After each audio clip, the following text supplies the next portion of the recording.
Imagine a world where prices never stop going up. It is not a sudden jump, but a slow, steady climb. Day by day, week by week, the cost of living inches higher. The loaf of bread you bought last month costs more this month. The rent for your home will be higher when the next payment is due. Even a simple cup of coffee seems to gain a few cents in price every time you look. This is not a temporary downturn, but a new reality. A long, seemingly endless stretch of rising prices. Quick pit stop. If this world intrigues you, tap like, drop a comment, and subscribe. Before inflation hits the like button too. We call this infinite inflation. You see the confusion as numbers on shelves change faster than memory can keep up. Planning for the future feels impossible as savings shrink, and the promise of a secure future feels like a story from a bygone era. Join the IfVerse to explore how this world unfolds. When inflation takes hold, life contracts. A new book becomes a luxury. The world outside your immediate needs, food, shelter, getting to work, starts to feel distant, a slow narrowing of possibilities. Simply put, inflation means your money buys less. It's a general rise in the price of goods and services. Each increase is a small paper cut, but 1,000 paper cuts can become a serious wound. This continuous rise in prices has a name: chronic inflation. It creates a self-fulfilling prophecy. Workers demand higher wages, businesses raise prices, and lenders charge higher interest. The expectation of inflation becomes one of its main drivers.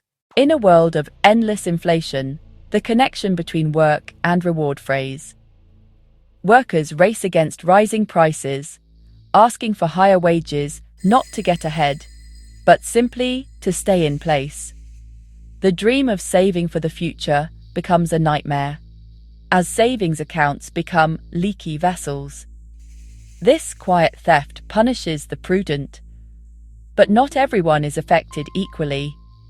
Those who own assets may find their wealth protected, while those on fixed incomes see their standard of living decline. This growing inequality breeds resentment, leading to social unrest and a deep-seated distrust of institutions.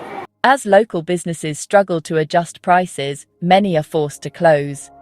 The economy shifts, favoring speculation over production, quick trades over long-term value. Money is a social contract, a promise that it will be accepted for goods and services. But as inflation erodes its value, people lose faith, treating their money like a hot potato they must get rid of. They desperately search for alternatives: gold, real estate, or stable foreign currencies. This flight from the local currency only makes the problem worse. Daily life becomes complicated. Prices change multiple times a day. In extreme cases, people resort to bartering. The official economy shrinks as a vast, informal black market grows, all because trust in the currency thinned, then tore. Governments find themselves walking a narrow tightrope. If a government has a large national debt, high inflation erodes its real value. It's like paying back a loan with devalued currency. But this trick comes at a high price for its own citizens, especially those who bought government bonds as a safe investment. By allowing inflation to run wild, a government effectively defaults on its promises, destroying its credibility. To pay for skyrocketing costs, they might print more money, pouring gasoline on the fire. This leaves only painful choices: raise taxes or make deep cuts to public services. In our interconnected world, these distortions never stay contained. In a high-inflation country, imported goods become unaffordable luxuries, isolating it from the global marketplace. People cross borders for essentials and stable currency. Government controls often lead to smuggling, while a devastating brain drain empties the country of its talent. When money fails, it is not just an economic crisis. It is a crisis of trust in the currency, the government, and the entire system. Fear and uncertainty create fertile ground for extremism. Charismatic leaders offer simple fixes to complex problems. They promise to fix everything overnight by printing more money to fund popular programs, a path that often leads to ruin. Or they blame an external enemy or a minority group dividing people. Reasoned debate gives way to shouting, finger-pointing, and scapegoating. Democracy can come under threat as people seek order at any cost. Social unrest becomes more common. When people feel their future is being stolen, they take to the streets. Protests and strikes can become daily. Citizens demand action from government. Desperation can lead to crime and looting. The sense of "we're all in this together" shifts to "every person for themselves." Cities feel more dangerous, less cohesive. Daily interactions become coloured by suspicion. A landlord fears unpaid rent. A tenant fears eviction. A shopkeeper hesitates to accept large cash. Contracts and agreements are harder to enforce as values keep changing. Informal trust that keeps communities functioning begins to break down.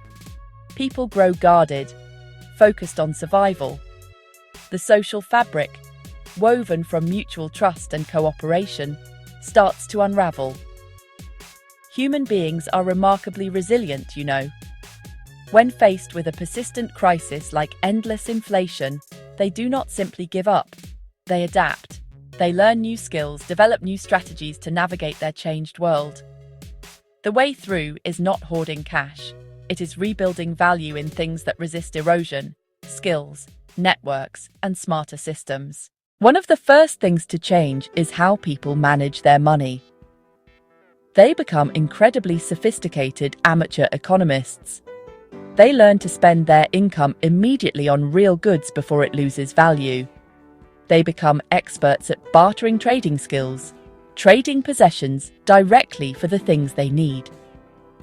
New forms of community and cooperation emerge out of necessity. Businesses also find creative ways to survive. They might start writing contracts in stable foreign currencies, even for local transactions. A company might agree to pay its supplier in US dollars, providing certainty for both sides. Wages might also be indexed to inflation. A worker's salary is automatically adjusted every month or even every week to keep pace with the official inflation rate. This protects people's incomes, but it also institutionalizes inflation, making it a permanent feature of the economy. Technology can play a dual role.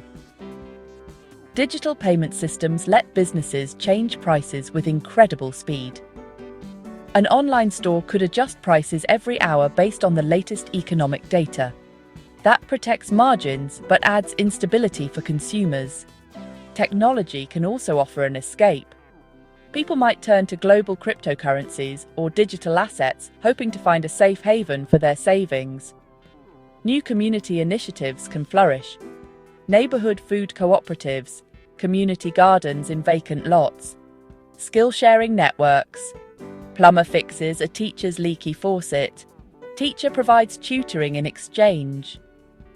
These are not just economic adaptations, they are social innovations. They rebuild a sense of local community and mutual support at a time when national institutions are failing. But perhaps the final outcome is not simply collapse, but transformation. When a system fails, it creates space for something new. The end of a currency's reliability could force people to reconsider what they truly value. Communities might develop local currencies, backed not by governments, but by mutual trust. In the face of losing the abstract promise of money, people would rely on more tangible things: their skills, their relationships, their communities. Value might be measured less by a bank balance and more by reputation and a willingness to help a neighbor. In a strange way, the failure of money could lead to a rediscovery of a different kind of wealth, one that is rooted in human connection and real-world capabilities. So the final question is not just about prices or economic policy. It is about what holds us together when the familiar structures fall away. Endless inflation is a powerful, destructive force. It can tear societies apart. But it can also act as a crucible, burning away the old and forcing the creation of the new. Would we reach for fear? You've been watching IfVerse, where imagination meets possibility. See you in the next reality.